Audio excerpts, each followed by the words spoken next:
Welcome back to my channel, Sport Bike Menace. We're going to do a quick unboxing, well, helmet unboxing from Ruroc's team helmet bag. Also, this is going to be a review and showing the quality and how much I paid. Is someone in my level who doesn't have a whole lot of money to spend on helmets or gears, is this really worth the price? Now, I did buy this on discount because they have a Black Friday. Now, this review is going to be kind of harsh because they're a new company. But because of the price point that they're selling their helmets, I can be harsh because of how expensive the helmets are. They're not cheap. So, the helmet's the helmet bag is awesome. $25 on sale. Even if you don't have their helmet, you can put other helmets in there. An example, you can put other helmets inside there and it would work. So if you have a helmet that you want to protect, this bag is awesome. It has a pocket up front. I have my GoPro accessories in there. You can also carry it from the top like this, or you have a wrist strap or a strap to go around your shoulders. But yeah, anyways, so this was $25. Good price, awesome price, and it's protected inside so your helmet doesn't get damaged. So the review for this, now the outside is good quality, right? So like the decals, the way it's made, it's good quality. My problem has been the inside, which I will tear down in a bit, but I want to put on the helmet so you guys can see how it looks and how it feels on me and the problems I'm having. So there's going to be a lot of negatives in this, but again, there is positives. So even their Shockwave, which I'm going to put in the title, helmet review with Shockwave. So this piece right here, it just comes out, right? So even when you squeeze it back down, it just pops out. All it takes is the wind to hit it and it's going to reopen. Or you hit a pothole, it's going to reopen. So that's annoying. On top of it, if it rains, I don't want rain or water going in there. So I wish that was better sealed. The good thing about this though, that your phone can control this. So I have a RAM mount X grip for my phone. So it sits right in front of me. So all I gotta do, if I want to lower the volume, I literally can do it off my phone and it lowers the volume. If you don't have an X grip and your phone is in your pocket, there is no way for you to lower your volume other than you touching the back of your helmet and trying to figure out which is your positive for volume and which was your negative to lower your volume. So that's a problem. The problem is too is that their quality in the inside, and again, I don't want to tear this apart until I can show you how the helmet fits on me and a problem that I'm having with the helmet. So a problem that I'm having, just to say it, right, so there's a pin right there that locks the visor down. That pin, and with time, most likely will get looser. Not because of the pin, but because of the visor itself. But as you can see, it takes a pretty much force to reopen it. So another problem is that you only have 3 adjustabilities. So you got, this is your first one, then you got 1, then you got, well, 3. Now, when you, on my bell, you have adjustability where it stops right there. So if you want a little bit of wind or your visor's fogging up, you can open it right there. Now that's what I usually do for my bell.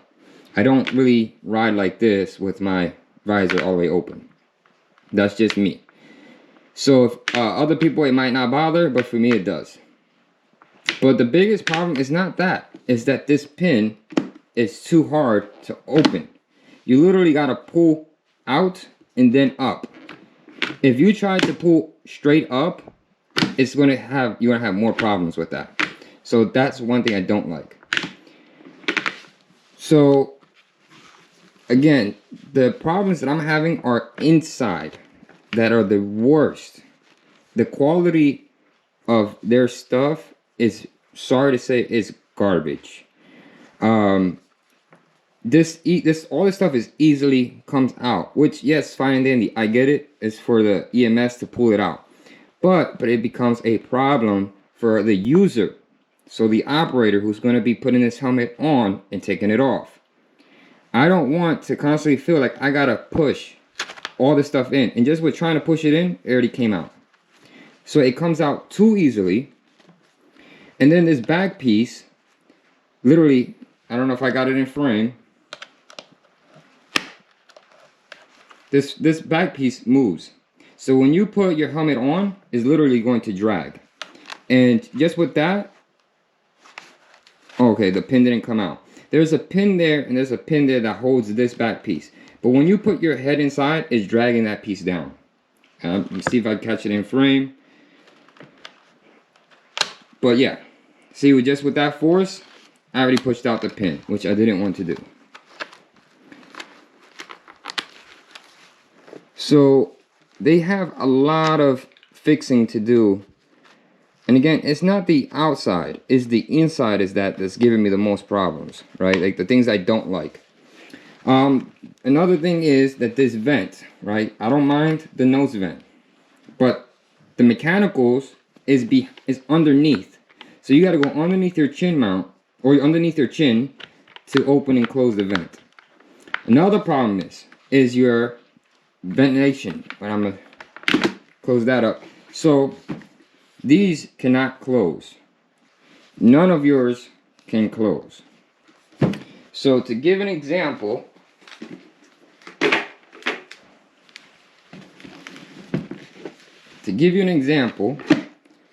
see, I got manual buttons.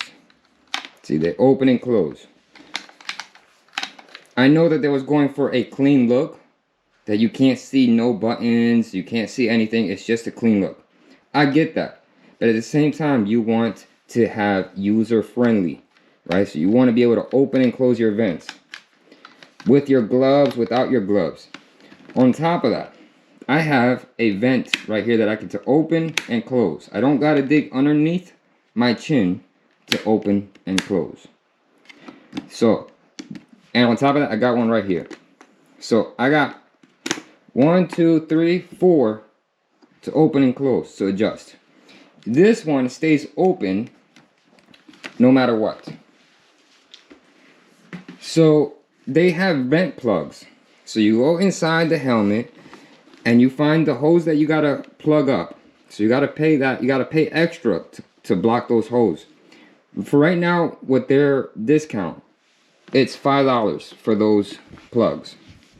Now I don't know if the price changed by now, but for now it's $5. For you to take off your helmet just to plug up those holes, again, that becomes not user friendly. I don't want to take off my helmet to block these holes off. I just want to press a button, it's closed as I'm riding, or you're at a stoplight, or you're at a stop sign. You can just hit a switch and it closes and opens. Again, I don't really mind the one inside. I'd rather have that than have no vents. And I have to put those vent plugs. So we got those two as an issue. Now I'm going to put the helmet on so you guys can see the fitment. I should have got an extra small, and my bell that was up here is a small, and this I'm an extra small, so I can have a tighter fit. So to give you guys an example, so you guys can see me, and I'm gonna put on the helmet.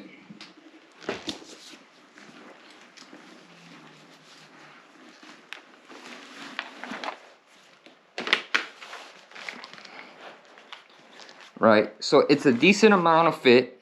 I mean, again, I wish it was extra small. This is a small, so it's pretty loose. I know I didn't tighten it from the bottom. Here, I'll tighten it up just so no one says anything about it. All right, So look, tighten it up. Still loose, right? But that's not the problem. Well, it is a problem, but not as big as this one, right? So when you go to close your visor, now watch how I try to open it if I don't push out and then up. So how difficult that was, and my whole helmet slid up. It went like this. I have to readjust it just because I wanted to open this. Now, if you want to open this without yanking your helmet off, this is what you got to do. You got to push out that way and then up. Now, hopefully with time, that visor, that hole right there that's holding that in the pin, will eventually wear out and it'll be easier for you to move up and down. But when you first get your helmet, that's going to be an issue. I shouldn't have to be fighting to open, close. See how difficult it is? Just to go up. So that's a trick for anybody who wants to use it. Just push out and then up. Now this, to me, down here, I tighten out to the max and it's still pretty loose down here. I can't tighten it anymore. So if you want your strap to be as tight as possible, because it is sliding upwards and you don't want that, and you wanted to have it tighter, that's the max. That's all I have. I have no more to make it any tighter. So again, so now I'm going to take off the helmet and I'm going to rip everything apart and show you the quality in the inside.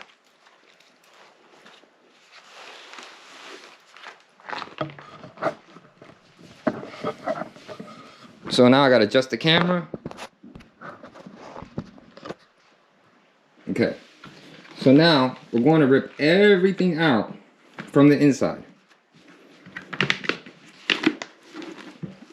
So look how everything gets torn out, right?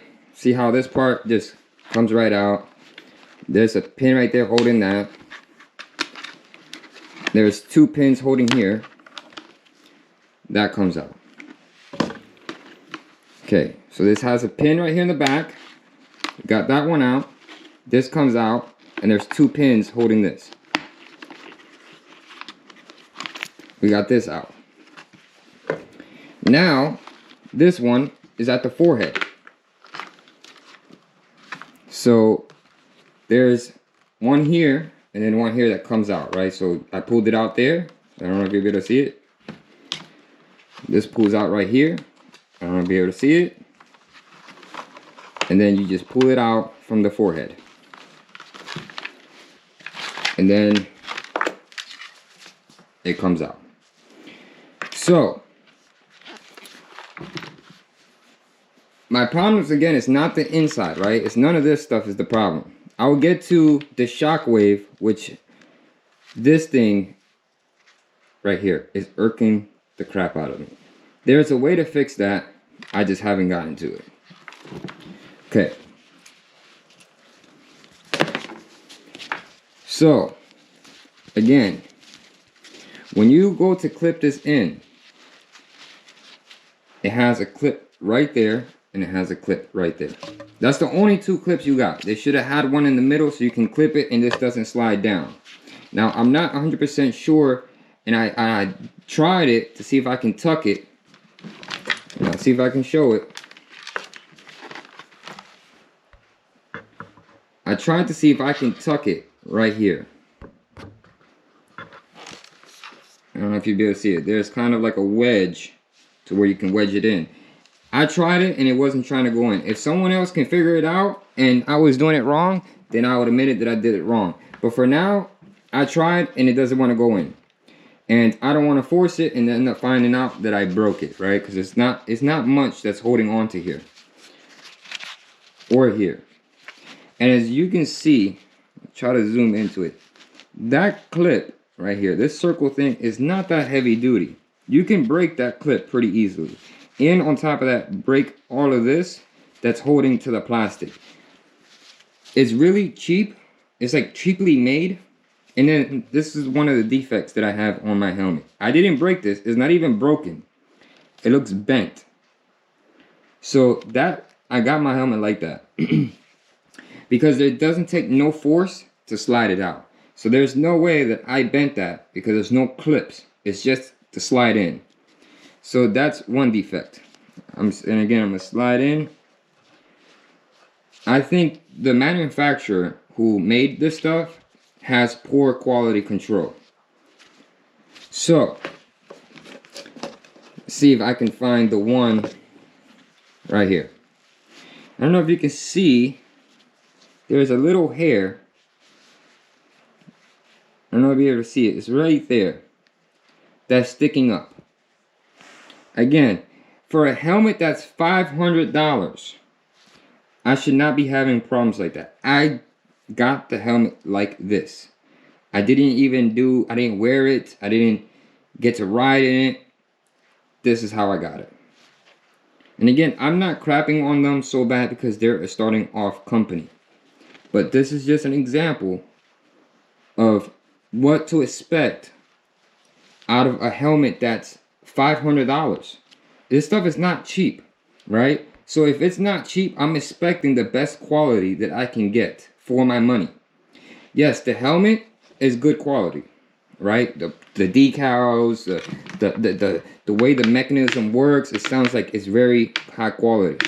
Now, is that lock too much? Yes, this lock is too much. It should have been a little bit less than how hard you literally have to lift it up. Your helmet should not want to come off your head just trying to open up the visor. So, that's my issue with it. On top of that, my issues of this stuff that's coming out. And on top of that, here's the foam. It's too fluffy to the point if you had a collision, this is just my thought. A hard impact is literally, this is not going to save anything because this is hard. I mean, it gets to a point where your head is going to literally squish against that. And there's not much padding inside. It's like a soft pillow. It should be a medium softness. Not too soft, not too hard. This is too soft. I get it, they're trying to go for, you being comfortable in your helmet, but I'd rather be safe than sorry. And I'm expecting, again, a lot out of a $500 helmet. Yes, I bought this on discount for $419. This is too cheap for being a $500 helmet. And again, it's not Ruroc's fault. It's their quality control, whoever's making the product. I should not have any defects in the helmet. Now, people might say, oh, why you don't take it back? Because in reality, that's just, I can get a scissors and cut that off. Now, if it comes apart, again, that just means I don't buy from them again. Or I wait for the 3.0 and see how the 3.0 does compared to the 2.0. But I am glad that I bought it on discount because I didn't pay the full price. So I guess this is what I get for buying it on discount. But the point is, this stuff is very cheaply made. Like, they should have took more time on doing their inserts. Another problem that I'm having with their Shockwave is this crappy microphone, and it has a tape in the back. And the tape, or the sticky mount, is supposed to stick onto the plastic. But just to give you an example, this thing comes off of plastic. It doesn't hold up. So basically now I have a dangling microphone. Now I have to figure out what I'm going to be able to use to keep this in place, that it doesn't dangle around inside my helmet. Now guys, the next video that I will be making is how to set up your motovlog, right? So those that want to motovlog with this helmet, I will be showing that off on the next video because I made this video long enough. So if you guys are interested in buying this helmet, it's a beautiful helmet where the graphics, the graphics are beautiful. The helmet, it does have the lock, that quick lock. It does have that pin lock. It's just too tough to get it up or to lift it up. So that's again, but it does come with two visors, a clear and a black one. That's the only thing that I can really say that separates this from other helmets. But in reality, this helmet was not even, it was on discount, the Bell. This cost me $200. And this comes with, when the sunlight hits it, it turns dark smoke. And then when it's daytime, I mean nighttime, this turns into clear. I don't have to change out visors to get what I want out of it. So the SEMA, if I would compare the SEMA, this old SEMA is louder than theirs. So again, you know, if you guys want the Shockwave, it's a clean look. Like, there is no mechanics other than down there. But to me, and I've tested this already, the SEMA is louder. Now when you max it out, it's not that clear on the SEMA, but it is louder. If you say which one do I prefer, I'm not going to lie, I prefer the SEMA, because it has the side value, right? So it has this value right here. I don't gotta mess with my phone, just go to the side value. I don't gotta take my eyes off the road to look at my phone to lower the volume. I got the side volume right here. I can look straight, lift up my hand, and lower the volume. So I do prefer my SEMA. Now, I'm just going to showcase me wearing the Bell and the difference between the Bell and this. I want to end this video quick because I know I'm already at 20 minutes, and hopefully you guys can bear with me.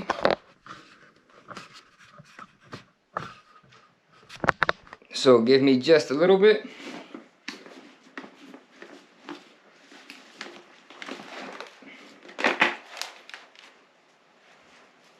So I'm going to tighten up. See, this one, you can max it out to however you want. There is no, you know, to a point where you can't keep going. I can max it out until I'm choking myself. Now, it does take more time to do this one compared to the magnet. Not a whole lot of time, but it does take time. Now, compared to the other one that literally wants to come out easily, this one takes a little bit more effort. So, on top of that, the visor, it comes out quick, right? And on top of that, it does have, I think it really only has this point where it locks at. I don't know if you better see it, but right there, it doesn't have, you know, different angles coming down. It only has this one right here, which is that half point. But I feel much more comfortable with my Bell than what I do on a $500 helmet. That's my personal opinion. Now I can discuss of which one feels lighter, and to be honest, you can't even tell the difference between this and that helmet of which one's lighter. Now, to show proof that I am weighing them both,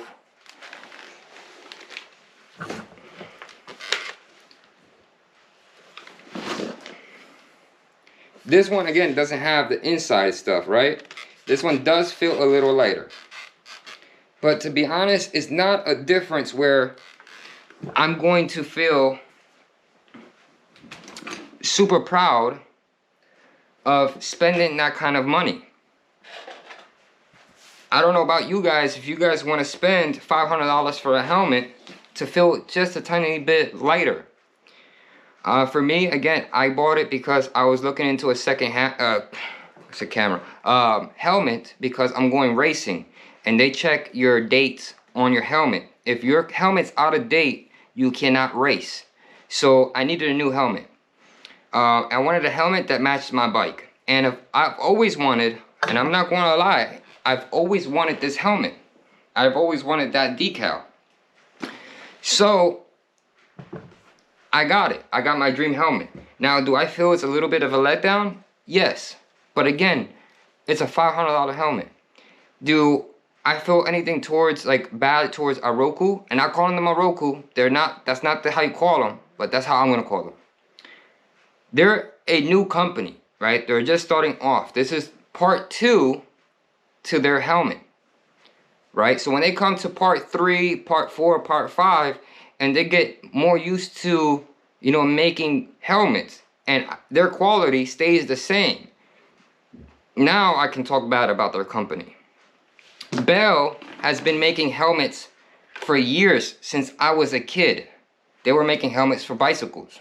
So they got more time in making helmets than a Roku does. So I cannot compare a Roku to Bell in the aspect of experience, right? They don't have the same experience. But when a Roku gets there and has their experience, now we can talk bad about them as a company. But right now, whoever's making their stuff literally is not doing quality control, right? This stuff is too squishy. It should be a little bit firm in the middle. Not too hard, not too soft. And their stuff like this that's looks like it's about to break should not be going out. Clips that's not going to last long should not be going out, right? Because people are going to take this off to wash it because people sweat, and they put this in the washer. It's not going to last in the washer itself. I already got like little hairs coming off on the corners. It's not going to last. Now they do sell this stuff separately, so if it does go bad, you can buy new ones. But again, people who don't got money to be throwing at this.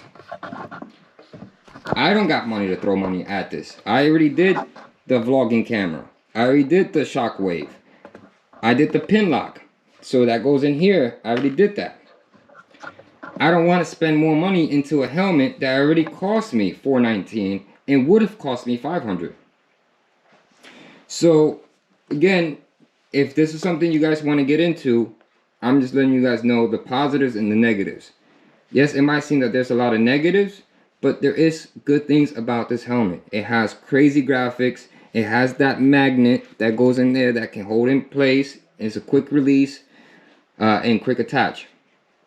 It has its own device to do the Shockwave, so that's pretty good, even though it has that crappy, you know, plug for the charging cable, and it has that sticky mount. This crap, you're just gonna have to figure something out other than using this crap.